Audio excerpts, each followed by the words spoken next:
کہ ابو جہل یہ 3 افراد پر خاندان جو ہے مشتمل تھا، حضرت سمیہ رضی اللہ تعالی عنہ، یاسر رضی اللہ تعالی عنہ، عمار ابن یاسر رضی اللہ عنہ۔ عمار بیٹے تھے، یہ 2 ماں باپ تھے، سمیہ اور یاسر۔ اور اس کا قصہ اصل میں یہ ہے کہ یاسر تھے یمن کے رہنے والے،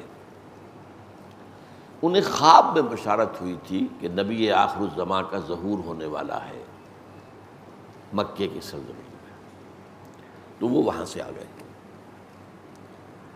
اچھا، اب وہاں مکے کا قاعدہ یہ تھا، یا تو وہاں قرشی رہ سکتا ہے، یا قرشی کا غلام، یا قرشی کا حلیف۔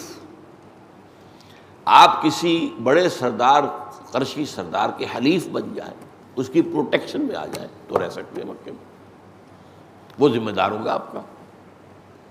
جیسے آج کل مثال دے رہا ہوں کہ آپ جا کر کوئی کاروبار کرنا چاہیں سعودی عرب میں، تو وہاں ان کا جو ہے ایک سعودی جو ہے وہ لازماً آپ کا کفیل ہوگا، اس کے ساتھ مل کر کرے گا۔ فائدہ کیا ہے؟ کاروبار کرتا ہے کوئی جا کر ہندوستانی پاکستانی، مزے کرتا ہے وہ سعودی، محنت اس کی ہے اور کمائی کے اندر سے ملائی وہ لے جاتا ہے۔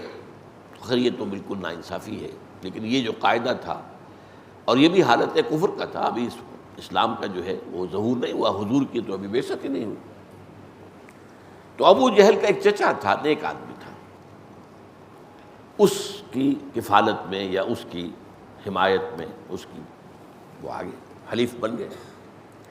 اسی کی ایک لونڈی تھی سمیہ، اس کی اجازت سے اس سے شادی کر لی۔ اب یہ میاں باوی جو ہے میاں، اور ان سے اللہ نے اولاد دی، حضرت عمار۔ اب وہ شخص فوت ہو گیا تو لہذا گویا کہ وراثتاً منتقل ہو گئی، ان کے اوپر جو اختیار تھا اس کو، حلیف کو، وہ ابو جہل کو ہو گیا۔ یہ بدترین دشمن، وہ یاسر تو آیا ہی تھا یمن سے چل کر نبی کے صلی اللہ علیہ وسلم، ان کی خوشخبری خواب میں دیکھ کر۔ اب وہاں پر یہ کہ ان پر جو پھر پہاڑ توڑے ہیں ظلم اور ستم کے ابو جہل نے، پرسیکیوشن کی انتہا کی ہے، اس حد تک بس اس کا تذکرہ کرنے میں وقت زیادہ لگ جائے گا۔ عمار کو تو باندھ دیا ایک درخت کے ساتھ، اس کے تنے کے ساتھ، کوئی ستون تھا کوئی تھا، اور اس کو اس کے نگاہوں کے سامنے ماں کو برہنہ کیا، اور ماں کو جس طریقے سے یہاں کا چوکا لگایا، یہاں کوئی کیا، یہاں وہ کیا، باز آ جاؤ، کہہ دو، یہاں تک کہ اس کے ہاتھ میں ایک بت تھا، اس بت کو کہہ دو ایک دفعہ کہ ہاں یہ بھی کوئی شے ہے، اس میں بھی کوئی حقیقت ہے۔ حضرت سمیہ نے تھوک دیا اس پر، پھر اس نے برچھا مارا ہے حضرت سمیہ کی شرمگاہ میں اور ہلاک کیا۔ یہی معاملہ یاسر کا ہوا۔ ان کو کس طرح ہلاک کیا؟ 4 سانڈ اونٹ لے کر ان کے رسے کے ساتھ، ایک کے ساتھ ایک ہاتھ، دوسرے کے ساتھ دوسرا ہاتھ، تیسرے کے ساتھ ایک ٹانگ، چوتھے کے ساتھ دوسری ٹانگ، یہ باندھ دیا اور پھر اونٹوں کو دوڑایا تو جسم کے پرکھ دیا۔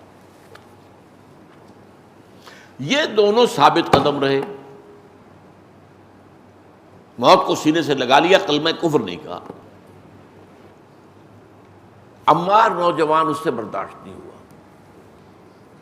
اس نے کہہ کے جان بچا لی۔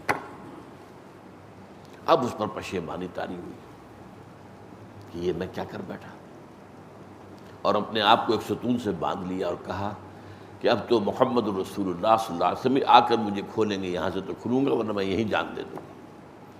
اس پر حضور آئے، اپنے دستے مبارک سے اسے کھولا کہ ٹھیک ہے مار، وہ اور مقام ہے جو تمہارے ماں باپ لے گئے، لیکن اس کی بھی اجازت ہے جان بچانے کے لیے۔ وَمَسْتَكْرِهُ عَلَيْهِ، جس پر کہ اس درجے جو ہے جبر کیا گیا، تو کلمہ کفر کہہ کر اور انسان اپنی جان بچا سکتا، جائز۔